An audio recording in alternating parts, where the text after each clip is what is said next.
زمانی هەڕەشەکردن لە نێوان ئەمریکا و ئێران گەرمتر دەبێت. ئەمریکا هەوڵ دەدات ڕێگری لە دەستێوەردانی رووسیا لە هەڵبژاردنەکانی مانگی 11دا بکات. حکوومەتی عێراق وەڵامی داواکاری خۆپیشاندەران بە لێدان و دەستگیرکردن دەداتەوە.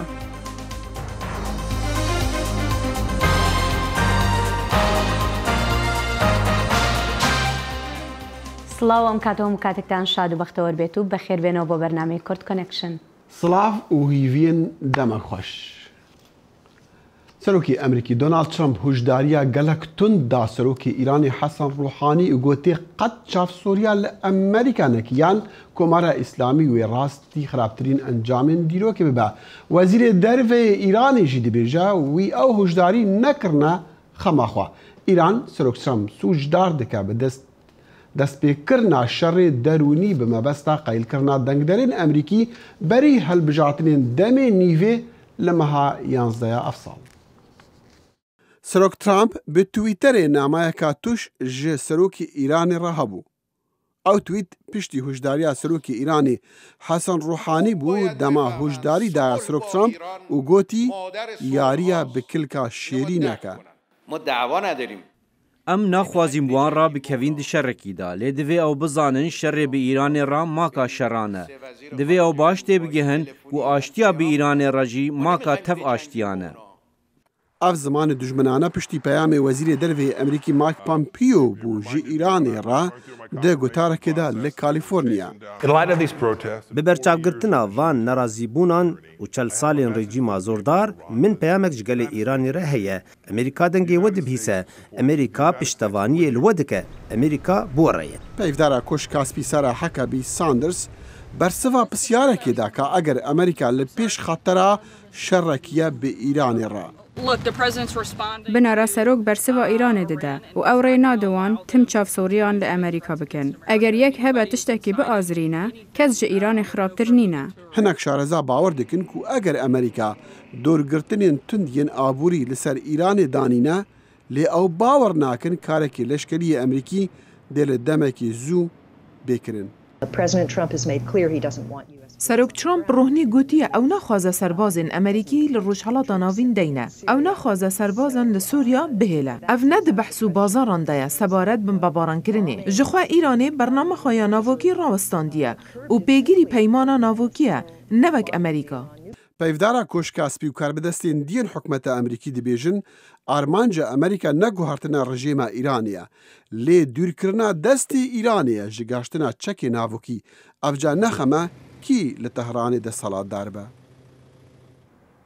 گەلەی خوێندنەوەی جیاواز دەکرێت بۆ کۆبوونەوە لوتکەیەکەی هێلسنکی لە نێوان سەرۆک ترامپ و سەرۆکی رووسیادا بە تایبەتیش لەو شوێنەدا کە باز دێتە سەر کۆماری ئیسلامی ئێران. هەر لە دوای ئەو کۆبوونەوەیە زمانی لێدوانەکانی کاربەرستانی ئەمریکای و ئێرانیش توندیەکی زۆری پێوە دیارە بە ئەندازێک گەیشتۆتە ئاستی هەڕەشەلەیەکردن. مەجید حەقی شارەزایی کاروباری سیاسی ئێران لە وڵاتی فینلەنداوە لە ڕێی سکایپەوە لەگەڵ کورد کۆنێکشندایە. کاک مەجید سپاس بۆ ئامادەبوونت و یەکەم پرسیاریشم ئەوەیە وەک خۆشت ئاگاداریت ئێستا ئاستی ناکۆکیەکانی نێوان بەڕێوەبەرایەتی ترامپ و ڕژێمی ئێران بەرز بۆتەوە تا ئەندازەیەک کە لەسەر با بڵین بۆتە شەڕی زارێکی لەسەر تۆڕی کۆمەڵایەتی تویتەر. ئایا پێت وایە ئەم گرژیە نوێیانە پەیوەندیان بە کۆبوونەوەکەی نێوان ئەمریکا و رووسیاوە هەبێت؟ دوای دیداری ترامپ و پوتین لە هلسینکی لە 2 هەفتەی ڕابردوودا یەک لە مجارەکانی گفتگوی ئەوان مەسلەی سیاسەتەکانی ئەتۆمی ئێران بوو و هەروەها دەخالەتی کۆماری ئیسلامی ئێران لە ڕۆژهەڵاتێن ڕاستە بە تایبەتی لە سووریا و لەو شوێنانەی کە دەتوانین بڵێن شوێنی مەترسیکەوتنی بەرجەوەندیەکانی ئەمریکا بوو. بە دوای ئەوشدا لەو ماوەدا دیداری پەیتا لە نێوانی دەوڵەتی ئیسرائیل و رووسیا پێکاتووە کە هەموو ئامانجییان ئەو بوو کە من پێم وایە بەشێک لە ئاکامی دیدارەکانی نێوانی ترامپ و پوتیندا بووە بۆ زەختخستنەوە سەر ئێران بوو ئەوە کە پاشەکشە بە ئێران بکەن لەو ئامانجانەی کە ئەمریکا بۆ دیاری کردوون. بەڵێ باشە کاک مەجید ئێران هەڕەشەی داخستنی تەنگەی هورموز دەکات. ئایا ئەگەر کارێکی وا بکات پێت وایە ببێتە هۆی هەڵایسانی شەڕێک؟ بێگومان ئێران بەهۆی ئەوە کە نێزیکترین وڵاتی لەسەرەوەیە بۆ تەنگەی هورموز دەتوانێت ئەو کار بکە بەڵام ئاسەوارەکانی و ئاکامی بۆ ئێران یەکجار زۆر قرسەوە دەبێت هەر وەکو لە هەشتاکاندا جارێک ئێران ئەو کارەی کردووە و لەو ماوەیەدا یەک لە سێی هێزەکانی دەریایی ئێران ئەو کات لەناوچوو لە کاتی جێبەجێکردنی هەڕەشەیەکی وە من پێم وایە ئێران زۆر زیان دەکاتن و ئەو کات ئێران کۆماری ئیسلامی هەموو ئێران بە ناوچەش بەرەو شەڕێکی نەخوازراو دەبات من پێم وانیە ئێران توانایی ئەوە هەبێتن ئێستا یا تەنانەت جورئەتی ئەوە هەبێتن کە تەنگەی هورموز بگرێت بەڵام زۆرتر هەڕەشە دەکات هەڕەشەکانی بە دوو بەمبەست دەبینم یەکم بەهۆی ئەوە کە لەناو خودی ئێراندا ناڕزایەتیەکان یەکجار زۆرن جەناحەکانی ناو ڕژیمدا تەنانەت ئەوەی کە ئێستا موسەویش لە زینداندا هاتووە بۆ هانای کۆماری ئیسلامی بۆ کە نجاتی بدات چونکە دەڵێ ئێمە شەڕی ماڵی ناو خۆمان هەیە بەڵندەمانیانی خۆمان پارێزن پێمانە جورئەتی ئەوەی هەبێتن باشە کاک مەجید ئەگەر هاتوو شەڕێک هەڵگیرسا لە ناوچەکە وەکو ئێستا کە باسیەکەی کەشیانی ئەوە هەیە ئایا پێت وایە خەڵکی لە ناو ئێراندا دژ بە کۆماری ئیسلامی ئێران بجوڵێن؟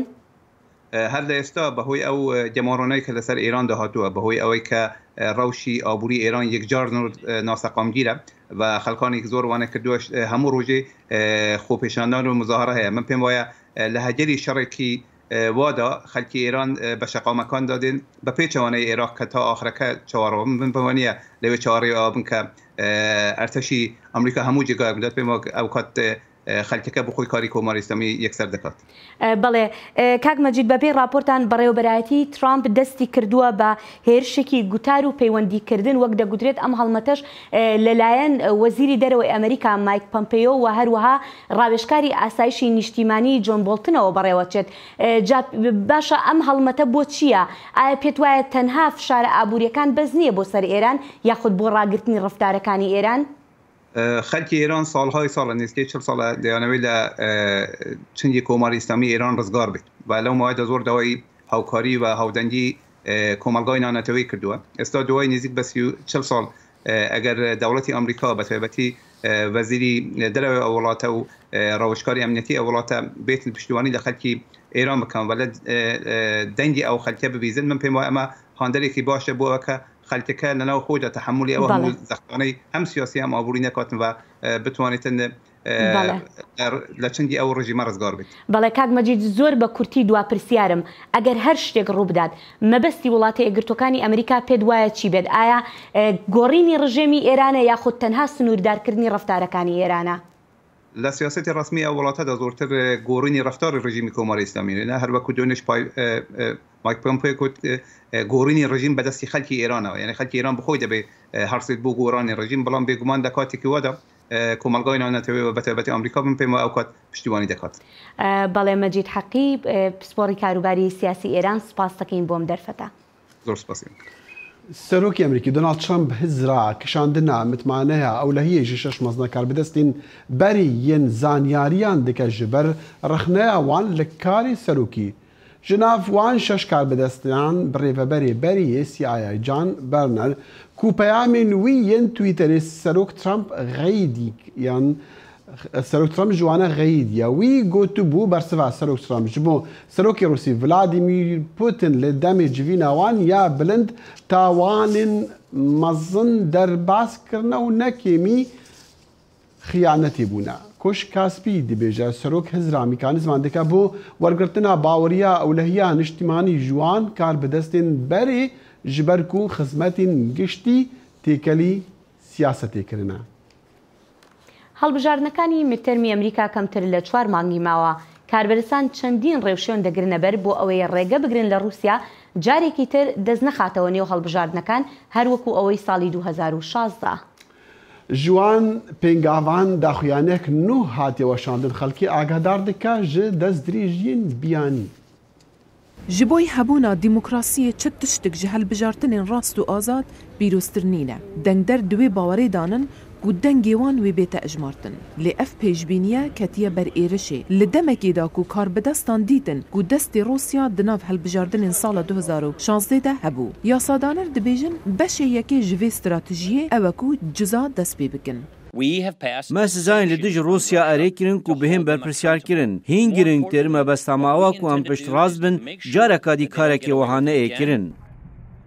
Lê demkên maya ji bo hilbijartinên meha 11 کو گلک جاران دنگی دنگ دران دکفته سرکارین سروکی. او پشکا دوی جوی استراتیجی اوه کو درافین زیده تر یا فیدرال جبو اولهی حل بجارتنان بیتا ترخان کرن. او گوهرتن ریده که ام لگل هفکارین خوین بروانیا ولایتان ری لپیش روسیان و همی آلین که هول ددن سیستما میا هل بجارتنان تک بدن بگرن. نها وزارت داد رایا گشتی لدستیردانا بیانی لحل بجاردنان دا آگهدار دگه. اف استراتیجیا هشیار کرنا دنگ درانه. یاریدر وزیر داد راد رونستاینز دبیجد لحل بجاردن بوری دا تاوانبارن هیرشا کمپیوتران کرا سر 21 ولایتان. چه بلگهنین لسر هندکو حکومت بیانی سرکفتی بویا لگوهرینا دنگان لبلی مترسیه که راستقینه هیا. لهمان دمیدار رخنگرین حکومتی وی تاوانه دخنه سر ترامپی بوه یکی که هیزکی تایبتی دابین نکریه یانجی دست نشان کرنا بر پرسکی آسایشا کمپیوتری. به باشی جالی روسیا وقت کنترل کرن. خلق هنه که به مبست یانجی به مبست پشتوانی جهیز که بیانی دکن که باری به دموکراسی نینه. سروک ترامپ دبیجد حکومت آوی هر تشکیلشیان آوان دایه دی بکه با ریگرتن روسیا دا جارکادی دست نخته هل بجارتن دهاتی. و نیزی که 100 روزان مایه بودانان استراتیجیا کانو دا افکاره بجهبد. دادوەرێکی ئۆستانی ڤرجینیا دادگەهکردنا ڕاوێژکارێ بەریە سەرۆک دۆنالد ترامپ پاش قست هەتا داویە vêmehêda ku bervankarên wî pitir dem hebe pêdaçûnê bikin bi ser dokûmentên hezar rûpela. Dawerê dadgehkirina Paul Manafort bi rêveberê beriyê kampêna hilbijartina serok Donald Trump bi tawana find û filan li bankan û baca hikûmetê jî dîsan daxwaza parastinê ji 5 şahîdan rekiriye ji bo ku bibin şahid li wê dadgehê. Duh Manafort bi cilên zîndaniyan li dadgehê amade bû û got ew bê guneha. Li meha Êlûnê ew dê li pêş dadgeheka Washington jî amade be bi tawana nettomarkirinê weka karmendekî biyanî dema ku kar ji bo Ukrayna dikir. لە کۆنگرێز ڕخنەیەکی زۆر لە شێوازی گفتوگۆکردنەکەی سەرۆک ترامپ لەگەڵ سەرۆکی رووسیا لە هێلسنکی گیراوە. ئەم ڕخنانە جارێکیتر نوێبوونەتەوە کاتێک کۆشکی سپی ڕایگەیان سەرۆکی رووسیا ڤلادیمیر پوتین لە کۆتایی ئەم ساڵدا سەردانی ئەمریکا دەکات. دیسان پانزیم بۆ ئاگریدا کرد هەفدیتنەکە دیا ترامپ و پوتین هاتیە پلانکردن لێ جارێ سەر ئاخا ئەمریکا وێنوچەیە سەرۆکی ئیستیخباراتە ئیدارە سەرۆک ترامپ بخۆژی هەیبەتمایی هەشت. کاجارێک دن بێژە باشە ئەف دێ ببە مەسەلەک تایبەت. سەردانە فەرمیە پوتین بۆ واشنگتن bi tenê hejmarێkiya kêmiya saddaneran ji her du partiyan ji hejî dibînin. Lê Serok Trump li ser rexneyên xwe yên agirîn û yên ku hertim tên guhertin li ser destxistina Rûsya nava helbijartinên serokatiya Amerîkaya 2016 da berdewam e. Rûja yekşemê jî di twîtekê da gotiye civînek mezin gel Putin li Helsinkî hatiye encamdan. û medya bi sextekar binav kir û got ku ew tiştên nerast diweşînin û ji bo Amerîka pir xirab e. ئەخافتنە هێلسنکی بەرهەمدار بوون لێ ji bo Putin.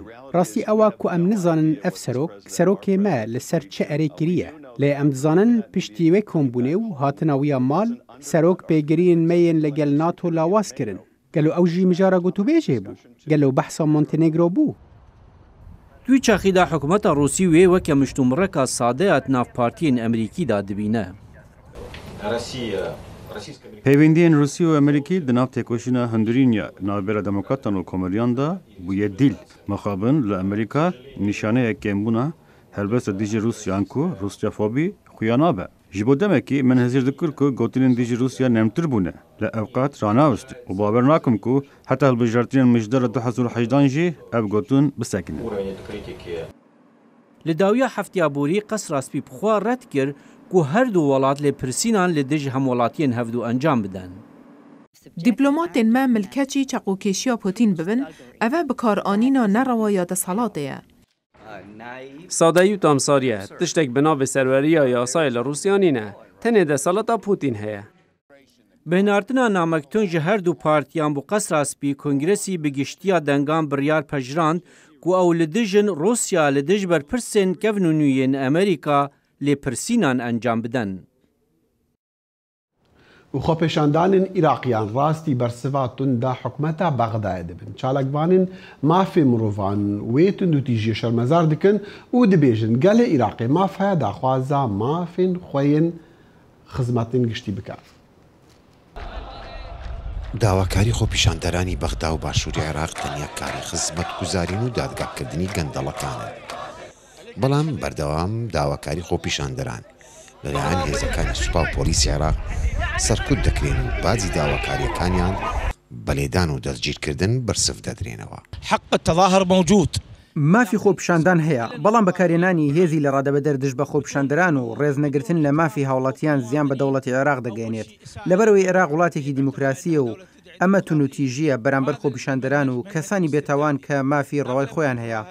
هەر بۆیە داوا دەکەین کاتێک خۆپیشاندەران ناڕزایی دەردەبڕن دەبێت حکوومەت بەدەم داواکاریەکانیانەوە بچێت بۆ ئەوەی پەیوەندی نێوان حکوومەت و خۆپیشاندەران نەشێوێت. کۆمسیۆنی باڵای مافی مرۆڤ لە عێراق نیگەرانی خۆی سەبارەت بە سەرکوتکردنی خۆپیشاندانەکان دەردەبڕن و ئاماری کوژرا و بریندارەکان ڕادەگەینن. نحن كمفوضية حقوق الإنسان راقبنا. ئێمە وەک کۆمسیۆنی باڵای مافەکانی مرۆڤ چاودێری خۆپیشاندانەکانمان کرد.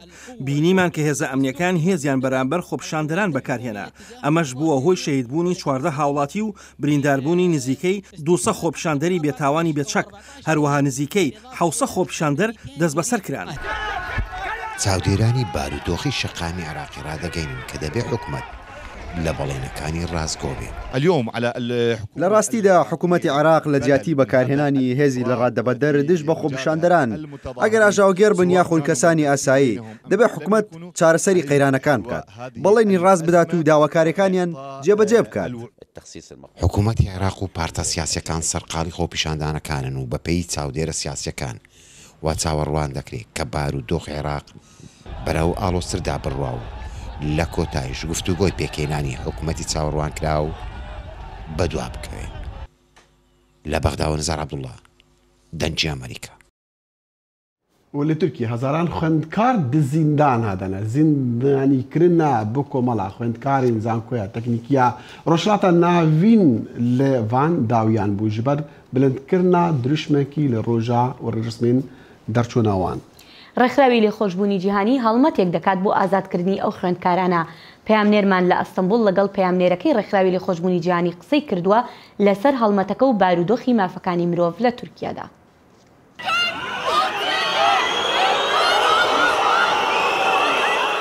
لە گرتیگەیەن تورکیایە 70,000 خوێندەکارên girtiyane. Ev hêjmar bi خوێندەکارên tên darizandin ve nêzîkî 100,000 dibe. Herî dawî bigirtina 4 خوێندەکارên li zanîngeha teknîkiya Rojhilata Navîn ev hêjmar zêde bû.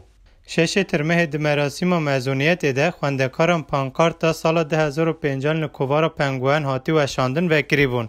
Li ser pankartê dibêje êdî alema Tayyîba Newû bi vê pankartê desthilatdariya serokkomar di sîstema nû de tê rexnekirin.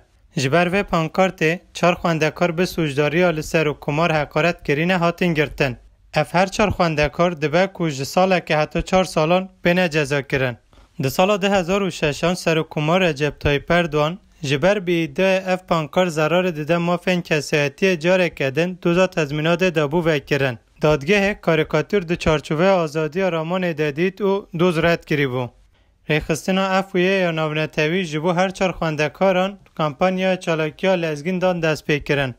Rêveberê rêxistina ev wêya navnetewî Andrew Gardner wiha got.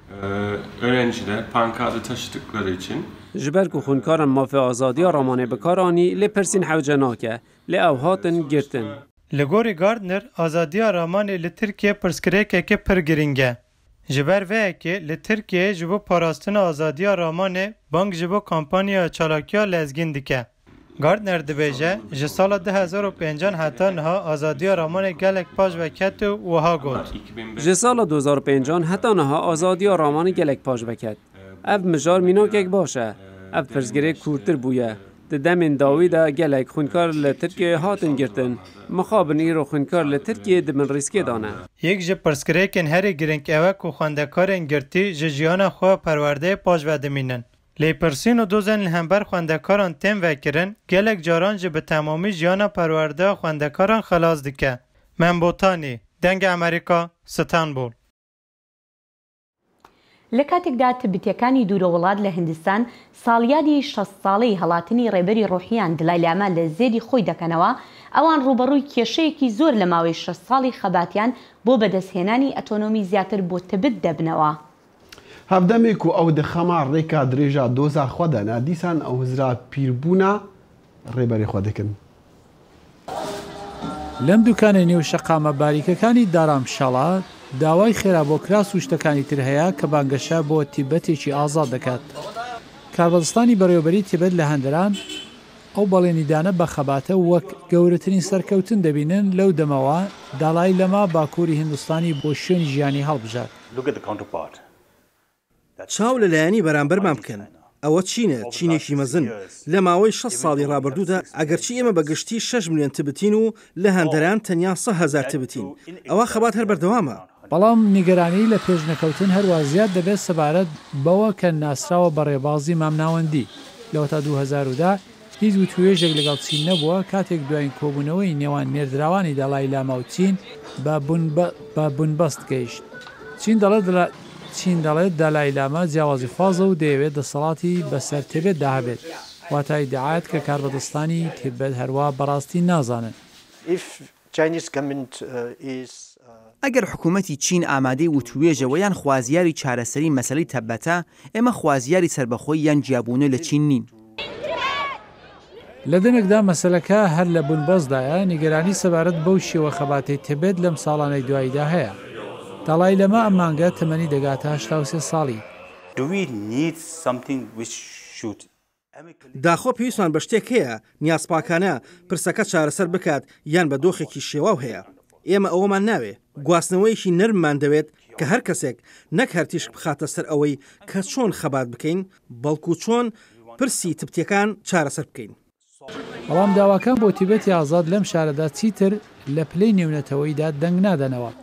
لە دەمێکدا چین بەهێزتر دەبێت. هندوستان بە مەبەستی باشترکردنی پەیوەندی لەگەڵ چین داوای لە کاربەدەستانی تیبەت کرد کە ئەو بۆنەیە بەڕێوە نەبن، واتە 60مین ساڵی داڵای لاما تیبەتی جێشتووە و هاتوۆتە نێو دەهلی و دایانەوێت ڕێز لە هندوستانی بگرێت. لە شەقامەکانی دارامشاڵا گەلێک دانی پێدادێنن کە خەباتەکە کەستر بووە، بەڵام ئەوان هەروە پشتیوانیان لێ دەکرێت. هەندێک کەس پێیان وایە ئێستا هیوا نەماوە گەلێک لە دۆستانی هندیم پێیان دەگوتم کە تبت ئیتر جێگای ئومێد نییە، بەڵام پێم وایە تا ئەو کاتەی خەبات هەبێت ئەوە ئامانجەکە هەروەکو خۆی دەمێنێت. لە نێو پەڕیوەکانی هەندەراندا ئەو باوەڕە هەیە کە ڕۆژێک هەیە یا ڕۆژێک دادێت کە ئەوان بە وڵاتی خۆیان بگەڕێنەوە.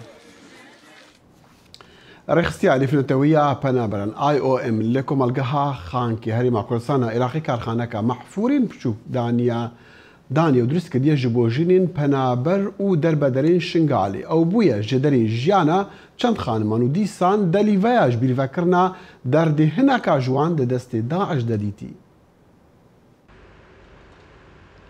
Nêzî kempa xankek û gişt awarên şengalê li bakurê deşta Mosulê kargeheka durustkirina mehfîran ji qebarê biçîk hatiye durustkirin ji layê rêxirawa IOM ve ku taybet e bo jinên êzdî.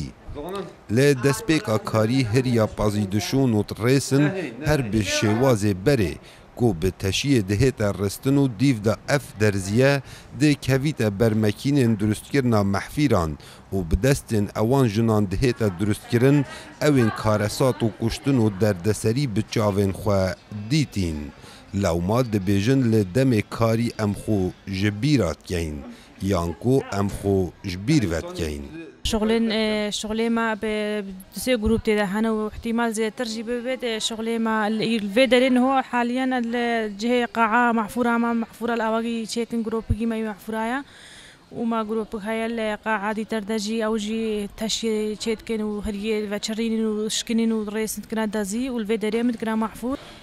بله تێمە بێ دەرە شغل مەشغولت بم نفسیان من چیخەکە مرتاحترت بێ یعنی نەوەکە بەتالی وەختی زەلمان هەر ئەزا پێ وەختی ڕەوێت فکرم کا و گرتراوان داک و خوشکێن مەل دەستی داعشدا ئەوە بسەری وان تێ ئەوە فکرامەدە بەس پشتیم هانەوێ دەرێ ئەم مەشغولت بم سەروی شغلیدا ئەو فکراش مەچ أزواف غزالة متدربة فانون والحمد لله شخودي همو حلمينا وهمو فيروينا وبخودي حالك ضعيفة وبخودي عيالي واها كل رفيني هاتا كشتين هزارو كتبيفينا وخودي انه هزيكا يتيمسي وخودانتكم خوديش منا اسقاطك يوي بكري ریوبرا اوی پروژه واسا بودنگ امریکا دیار کرد که اوان هزر ده اوی پروژه دا کریه جبر که پرانیا کچو جنن ازدیان هر دم تخمگینن لو ما بریکا اوی پروژه جارسری اوان تیتا کرن فيتن وانش جوي شاري وداعش بين نداري رك خراو ايو ام اف بروجه دانا کو هاریکاری وان جناب کت افت دست داعش در کتین و افت آوره بوین بارابتر همیشوانا بین نویره کو الویره مجیل ببن کار که بکن او بخو جاره کادی کس تیوانا بزوری تفا بزانن کو اوید هبونه دا دهت از آنین کو سیح کچو جنن ازدی کو آوارین شنگالینه به هفرا لعوه کارگه کارت کن و پرانی وان خودان ایتیمن و تنگ دستن لو ما هر سری مهه هر جنکی بکوش می 300 دلاران بود هیتا خرج کرن جلای رخرا و آیو ام و زیده باری وی چنده که هر جنکی بهراخو هیا دم محفیران دفروشن کاو عمر دنگ امریکا دشتا موصل سەرۆک دانالد ترامپ دەڵێت زۆر خۆشحاڵە بەو و توێژە ئاشتیایی لە ئێستادا لەگەڵ کۆریای باکوور بەڕێوە دەچێت بە مەبەستی کۆتاییهێنان بە بەرنامەی ناوکی پیونگیانگ چەند دەستگایەکی ڕاگەیاندن لە ڕۆژانی ڕابردوودا ئەوەیان ڕاگەیاندووە کە لە پشتی پەردەوە سەرۆک دانالد ترامپ ناڕەزایی دەربڕیوە لەسەر چەند ڕاوێژکارێکی پەیوەست بە فشارەکان بۆ سەر کۆریای باکوور گروپێکی بنکە لە ئەمریکا بۆ چاودێریکردنی کۆریای باکوور ڕایگەیاندووە دوایین دیمەنەکانی سەتەلایت ئەوە نیشان دەدەن کۆریای باکوور دەستی کردووە بە هەڵوەشانەوەی چەند دەستگایەکی سەرەکی ناوکی لە کەناری باکووری وڵاتەکە شارەزایەکی ئەو گروپە ئەو هەنگاوەی بە هەنگاوێکی گرنگ بۆ بەجێگەیاندنی بەڵێنەکانیان لە قەڵەم دەدات. بەڵێ هەر تشت سیاسەتێدا ئیرۆ دبا ئەڤا دیسان نێزیکبوونەکە دەگەل کوریا باکوور ڕۆژێکی کەسی باوەڕ نەدەکرد. بەڵێ لێرەشدا دێنە کۆتایی بەرنامەی ئەمڕۆمان تا بەرنامەی داهاتوومان لە ڕۆژی هەینی هەشاد بەختەوەر بن. خدا حافیز.